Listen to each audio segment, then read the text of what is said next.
line moves, final sharp movements, and I'm going to go over our super contest picks. If you'd like to sponsor us or the show, please visit theoddsbreakers.com, click shop, and become a member.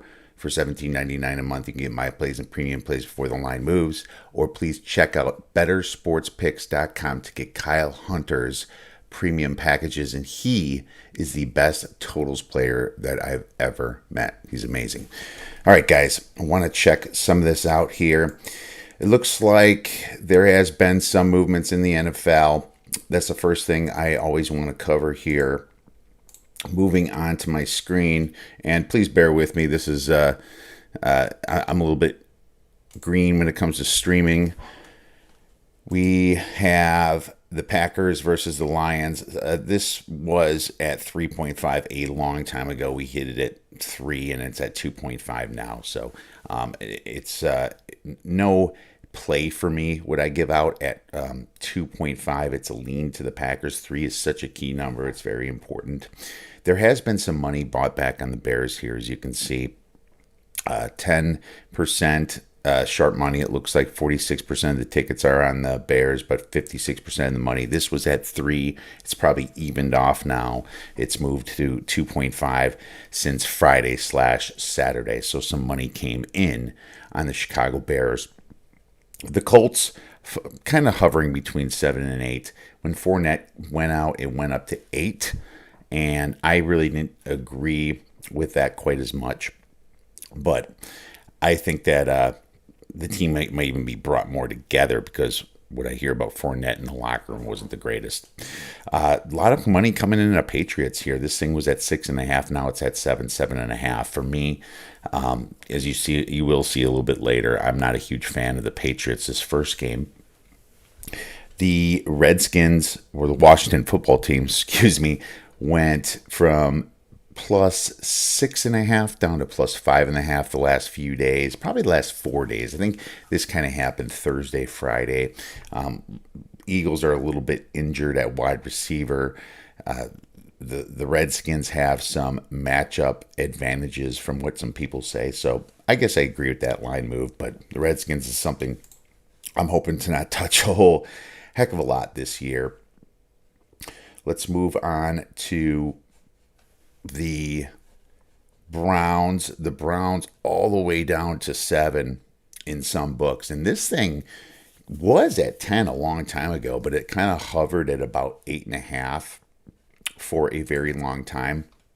So looking at 8.5, some books you can still get it at, but the consensus is probably 7.5. I think it's going to end up sitting at 7, and you're going to get some definite Ravens money coming around 7. Not a ton of movement here. It looks like the Raiders there's a little bit money that came in at Carolina at the +3. Home dog, first opening game. There's a great trend on that Kyle Hunter shared with us. So remember that. The Seahawks are back down. They went up close to 3, and then Falcons money came in this weekend. This one's been sitting around 3 for a while. The Chargers versus the Bengals. Nothing new there. Chargers have that, obviously, Derwin James, huge injury right there. This one's been sitting at 3.5 for a while. The Bucks versus the Saints. That might be the funnest game to watch this weekend, so I'm real excited for that. Cardinals, 49ers. Looks like a lot of money came in on the Cardinals for a while. Then there's some buyback with the Niners. If you're ever going to bet the favorite on the Niners, you do it early.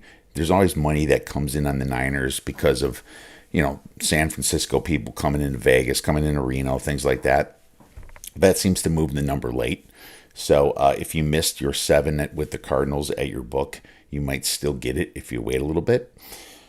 Rams were up to +3, and then a lot of money came in on the Rams. As you can see, there's an 18% difference between tickets and sharp money here. Total money is what I should say, actually. Steelers, this one's some discrepancies in some books, 3.5 all the way to 6. That's kind of a big discrepancy, even though it's kind of dead in the 4 to 6 zone. Things land on 4 every once in a while. So Giants are definitely live, in my opinion. Broncos to +3. They had some injuries looks like Chenault, the receiver, might not play. Obviously, Von Miller came out with a massive injury, ankle injury, I believe, this week and could be out for the season. And then the Texans, obviously, this game is over, but this thing, landed around 14 because of a late field goal, pretty much pushing a lot of under bets and over bets in that game. So, real interesting game, that Texans versus Chiefs. Want to get into my picks for the Super Contest this week. So, start off, I went with a lot of dogs this week because there's a lot of unknowns. First one I want to talk about, I went with Jacksonville at the +7, or it's actually +8 in the Super Contest. The thing about Jacksonville is they are 5-0 against the spread, against at home against the Colts. That's a pretty big trend, and they are 5-0 straight up their last 5 games as well against the Colts. They play the Colts tough. They're going to prepare for this first game. That change of quarterback to Phillip Rivers might work out later, but the first game, I'm not so sure. That's a big home dog right there. I'm taking the Jaguars. Next one, I'm taking the Chicago Bears. I took it at +3. As you can see, the line move today, or last 2 days, agree with me. So I just can't see the Lions being that much better than the Bears, especially when the Bears have that much better of a defense. It's do or die for Mitch. We gave this out as a play last week, Monday or Tuesday, Bears +3.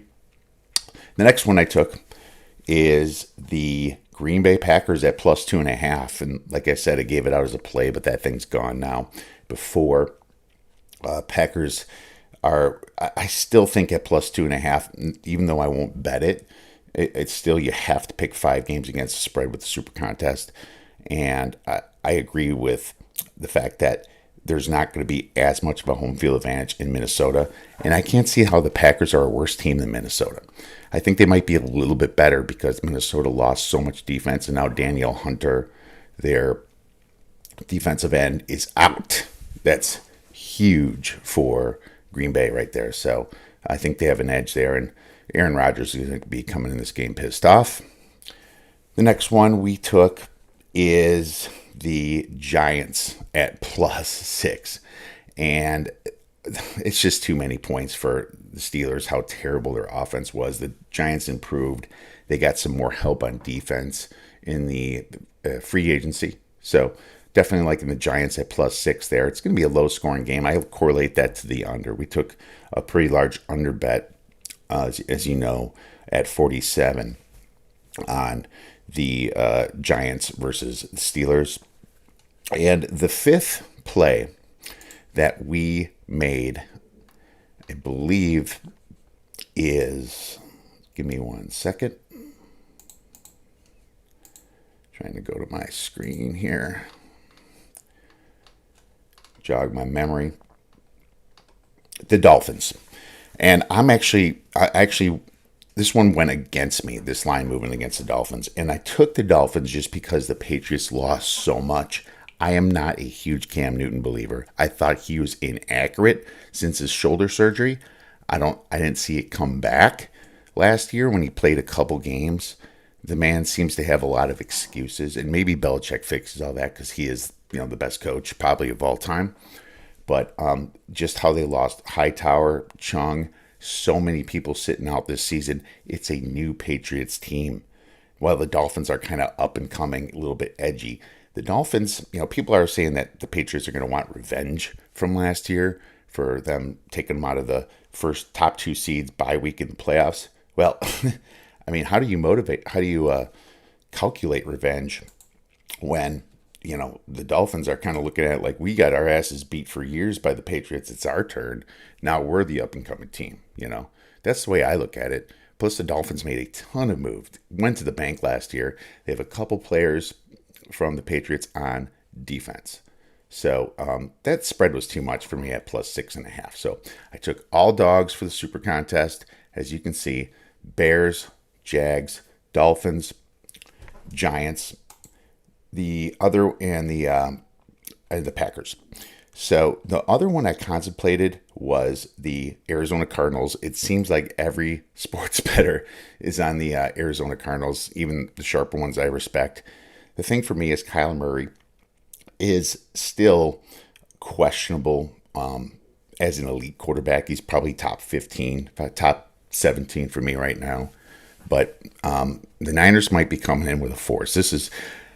They're pissed off. They do have some injuries at wide receiver, but it's not like their 3 and 4 wide receivers aren't NFL football players. And plus, they're just a power running team. I'm just a little worried about that. And if you're going to get an edge in the circuit contest, then you need to go against the grain and pick a different dog sometimes. Hopefully that one loses and then you win yours. That's my strategy. I also, I also have a teaser on the Cardinals. So with Kansas City, I tease Kansas City down to 3 and tease the Cardinals all the way up to 13. But everyone, make sure you have a fantastic day watching some football and go get some winners.